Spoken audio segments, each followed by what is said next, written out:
Up until the World Trade Center attacks in 2001, Australia didn't have terror laws. We didn't need them. But in the wake of September 11, Australia passed 61 new pieces of anti-terrorism legislation. 48 new laws in the Howard years, 13 in the Rudd-Gillard years. In fact, between 2001 and 2007, Australia enacted an average of one new anti-terrorism law every 6.7 weeks. Well, Australia's response to terrorism has been described as being one of hyper-legislation. That is, we've passed an enormous number of laws very quickly. What we've done is often gone too far. We've gone beyond the necessary criminal laws to introducing powers and sanctions that wouldn't even be justified at the time of World War II. It's meant that under the existing definition of terrorism in Australia, Mandela's fight against apartheid, Syria's anti-government opposition, even the East Timorese battle for independence over Indonesia were all acts of terrorism. So with such a broad existing base of anti-terrorism laws, why is the government wanting to create more?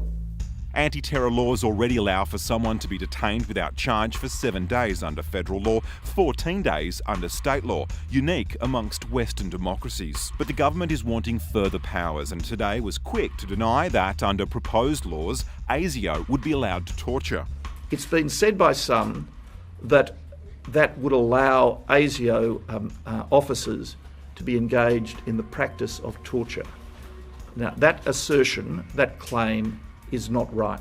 Attorney General George Brandis will introduce the Foreign Fighters Bill this Wednesday, declaring entire countries no-go zones and proposing 5-year jail terms for inciting a terrorist act. But the Criminal Code Act already outlines a 7-year maximum for the same kind of offence. Australia's already got a very long list of anti-terrorism laws, but what we're seeing is an overreach. Measures that deal in some cases with matters not to do with foreign fighters, or measures that wouldn't even be justified in other countries where they're facing a higher threat of terrorism.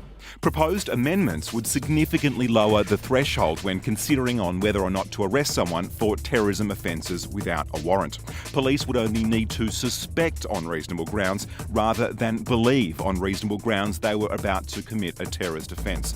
The amendments would also make it easier for authorities to apply control orders intended to prevent terrorist acts by restricting the movement or activities of certain people, such as forcing them to wear an electronic tag or making them report regularly to police. New provisions would also allow the government to enforce 3-week suspensions of the passports of Australians who are suspected to be planning to prejudice the security of Australia or a foreign country. Also, new provisions for it to be made illegal for Australians to travel to certain places overseas, except to do humanitarian or government work. Well, Australia's gone through a number of cycles of making anti-terror laws after September 11, after the London 2005 bombings, and now it seems after the threat of returning foreign fighters. And what those cycles show is that Australia does tend to overreact. Critics who oppose any increase in anti-terror powers say we've got enough laws in place already that work as they did in about 30 raids last week. But the government says it's precisely because of these threats that new laws are needed to counter homegrown terrorism. It's really important in an area like this that the government isn't given a blank cheque, remembering of course that sometimes dangers emerge not only from terrorism but also governments misusing their powers.